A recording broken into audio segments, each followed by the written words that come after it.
কিছুদিন আগে mother's day ছিল। তো মাদার্স ডে উপলক্ষে আমার বাচ্চারা বলছে, মামা আজ তুমি কি আমাদের স্পেশাল খাওয়াবে। তো আমি বললাম, আবার স্পেশাল কি খাওয়াবো, কিছু তো এমন ঘরে নেই যে স্পেশাল খাওয়াবো। আর তেমন কিছু বানাবার মুডও করছিল না। তো ওরা বলছে কি, মামা অনেক দিন ধরে চিকেন খাইনি, তো তুমি কি চিকেন বানিয়ে দেবে। তো আমি বললাম, আচ্ছা দাঁড়াও, পাপাকে বলি, দেখি পাপাকে বলে দেখি চিকেন এনে দেওয়ার সময় আছে কি না। তো দুপুরবেলায় ওর বাবাকে বললাম কি, তুমি একটু চিকেন এনে দিও, আমি কিছু বাচ্চাদের আর তোমাদের স্পেশাল খাওয়াতে চাই। তো তাই ওর পাপা বলল কি, ঠিক আছে আমি নিয়ে আসছি। তো ওর পাপা বাজারে গিয়ে চিকেন নিয়ে আসলো। আর তো আমিও তৈরিতে লেগে গেলাম। মশলা টশলা আগের থেকে তো আমি বেটেই রেখেছিলাম। তো একটা গরম তেলের মধ্যে গোটা গরম মশলা দিয়ে দিলাম, তারপরে কুচানো পেঁয়াজ, তারপরে আদা রসুন বাটা। দেখো তো, আদা রসুন বাটার সাথে চামচটাও পড়ে যাচ্ছে, কী সর্বনাশ। ঠিক আছে, এটাকে তুলে নেব। আচ্ছা, তো তারপরে মশলা দিয়ে কষাতে কষাতে ভালো করে, আমি এই চিকেন রেসিপিটা কাউকে শেখাচ্ছি না, কিন্তু হ্যাঁ আমি আমার মতন করেই বানাচ্ছি, তাই দেখাচ্ছি। তারপরে আমি টমেটো পিউরি দিয়ে দিলাম, তারপরে কষিয়ে নেব। তারপরে চিকেন মশলা দিয়ে দিলাম।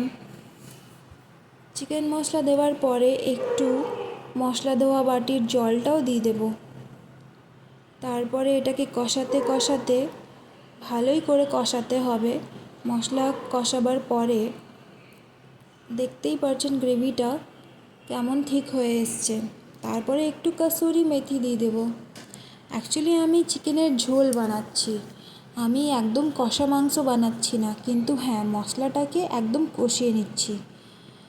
মশলা কষাতে কষাতে অনেকক্ষণ হয়ে গেছে। এরপর চিকেনগুলো দেওয়ার পালা।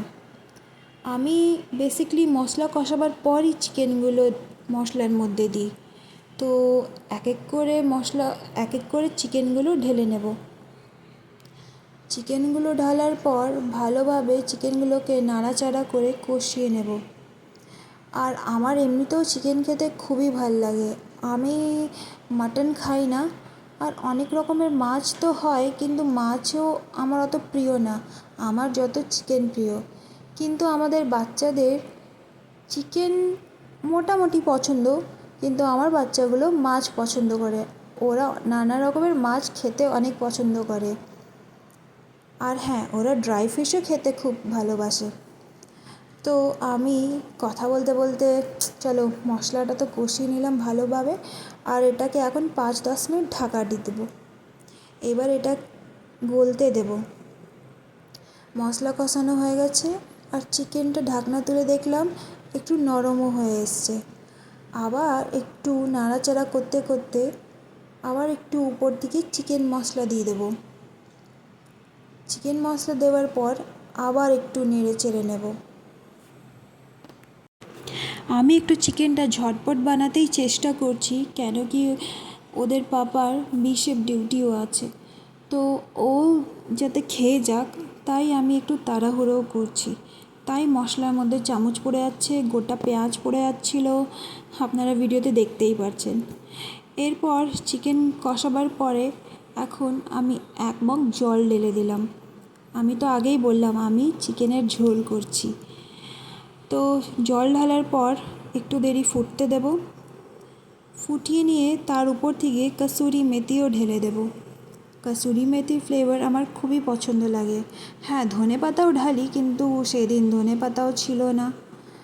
তো ঠিক আছে, যাও আছে, যেটাও আছে ওটা দিয়ে আমি চিকেনটা তৈরি করে দিয়েছি। চিকেনটা এরপর কাসুরি মেথি ডালার পর একটু ফুটিয়ে নেব। এবার আমার হয়ে গেল চিকেনের ঝোল। দেখে তো বেশ ভালো লাগছে। ভাত, রুটি, পরোটা সাথে সবার সাথে খেতে ভাল লাগে। এরপর স্পেশাল এই জন্য হলো, কেন কি আমি চিকেনের সাথে ভাত বানাচ্ছি না, আমি চিকেনের সাথে ফ্রাইড রাইস বানাচ্ছি। আর এক পাশে গ্যাসে আমি জিরা রাইসও বসিয়ে দিয়েছি। তার মধ্যে মটরশুঁটি, কাঁচা লঙ্কা, গোটা গরম মশলা দিয়ে আমি রাইসও বসিয়ে দিয়েছি। তো আমার এই ভিডিওটা কেমন লাগলো একটু প্লিজ লাইক করবেন। Thank you for watching.